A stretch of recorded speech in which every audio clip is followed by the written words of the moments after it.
So can angels procreate or mate with humans? Let's chat.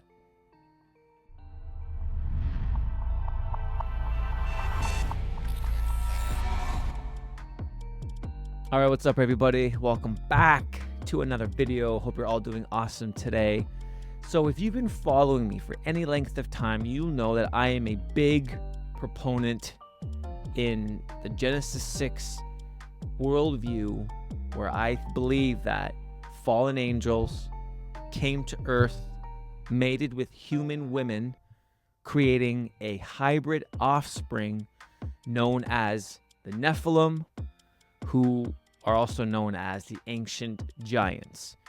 And I probably bring this up in every podcast episode that I do on my podcast, and I've done multiple videos here on YouTube talking about this subject in one way or another. And so I thought for this video, though, there's still a lot of people who hear that particular interpretation of Genesis chapter 6 and don't come to that conclusion. They say, no, there's no way angels came to earth to mate with human women. That is impossible. And in fact, they would argue Jesus himself says that that is not the case.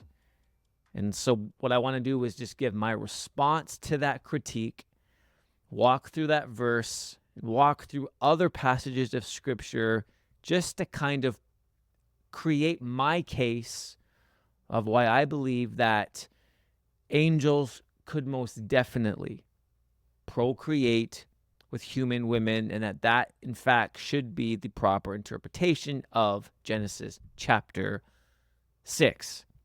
So the verse in question that's often used as proof of angels not being able to procreate with human women is Matthew chapter 22, verse 30. Now, just to set it up, in this particular encounter, we see the Sadducees, who were a religious group.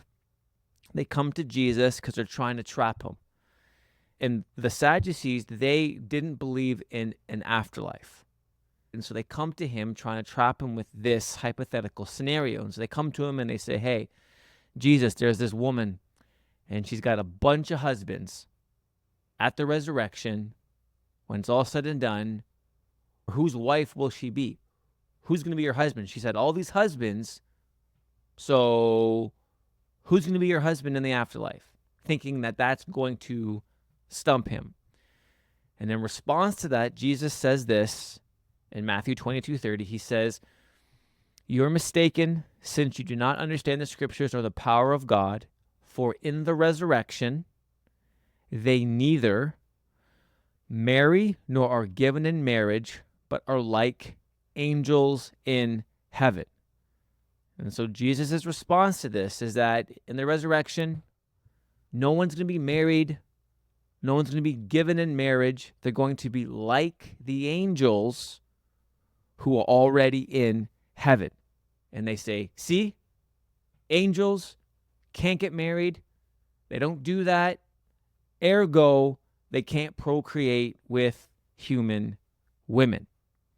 Okay, so right from the top here, what's this verse actually saying? Like, let's read it. What Jesus is saying here is he's saying these angels that are in heaven don't marry and are not given in marriage. It does not say that they can't. You see the difference there? It says the whole notion of marriage and all the things associated with that, procreation, doesn't say they can't do it. It says that they don't do it. Now, these angels who are in heaven, they're ones that are submissive to God. They've submitted to his will, and God has created a boundary. He's created a structure. He's created a set of rules by which angels do not do those things. And in the resurrection, us as humans will not do them either. It doesn't say, though, that these angels can't do it.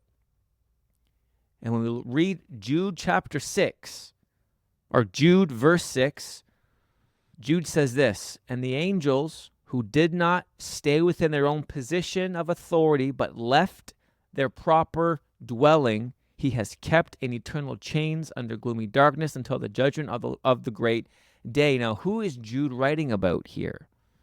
The only story, the only account, the only relevant passage that he could be talking about is Genesis 6 here.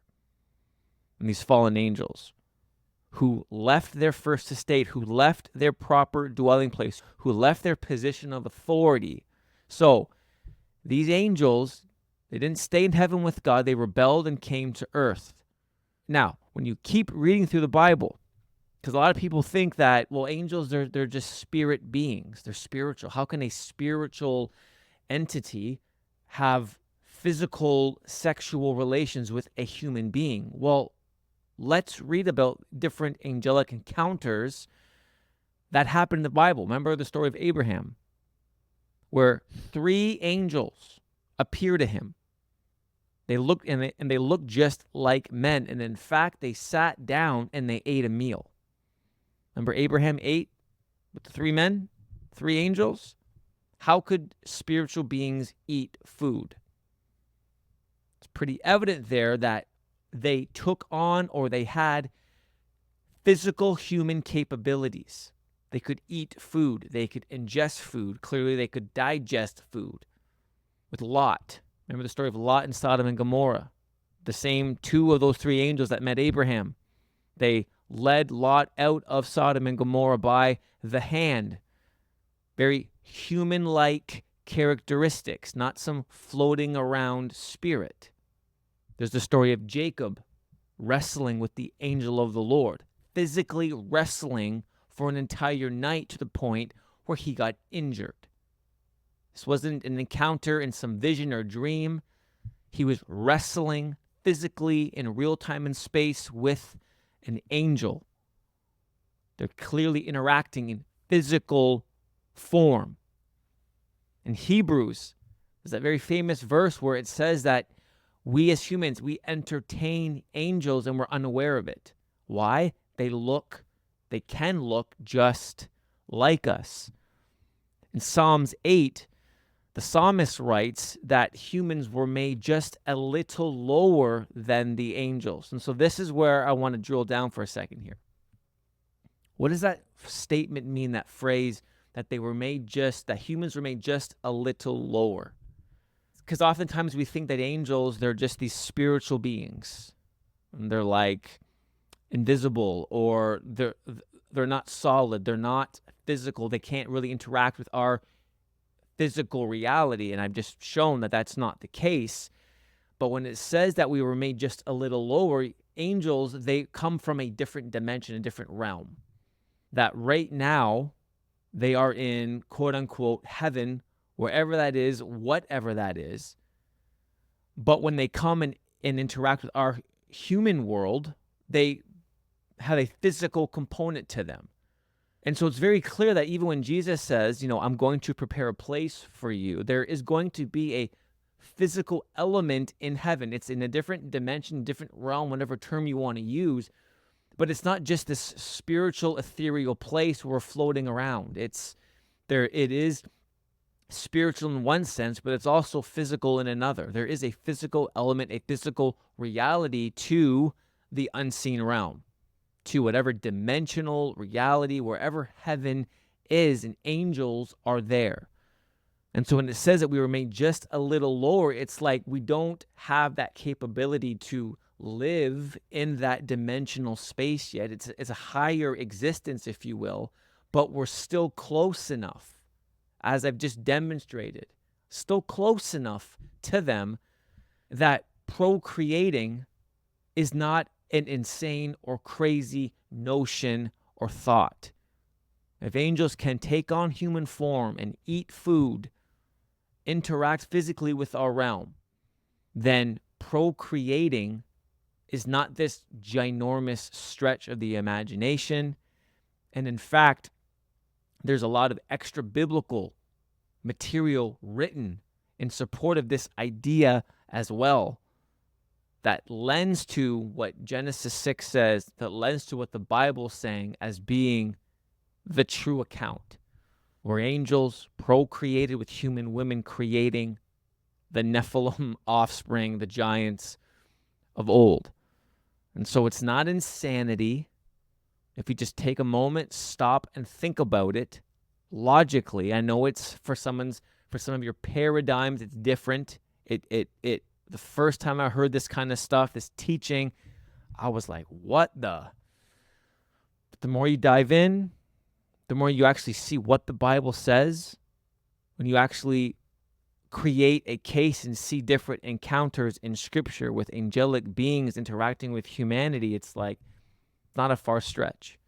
And especially when Jude and Peter allude to this happening, these angels who left their proper dwelling, they left their estate in heaven, they crossed the bounds, violated the boundaries that God had created, separating humanity from the angelic realm. And they breached that boundary, and then they created this race, this hybrid creature known as the Nephilim. So it's not a stretch. And so Matthew 22:30 doesn't say that angels can't do it. It says that angels don't do it. Now, the resurrection, that's what we're going to be like right now. The angels who didn't rebel, angels who are in heaven with God, submitted to God, they don't do that kind of stuff. It doesn't mean they can't, though. And so when the angels sinned, when those fallen angels rebelled, they came to earth. They can interact with our earth. Therefore, Genesis 6, I believe, lots of other people are starting to awaken to the idea that that's exactly what happened. So that's it. That's my little response to that critique. Please let me know in the comment section below what you think, what you agree with, what you disagree with. Let me know your thoughts and your opinions. Start a dialogue. And yeah, thanks so much for watching. Have an awesome rest of your day or evening, and we'll see you in the next video. Much love. God bless.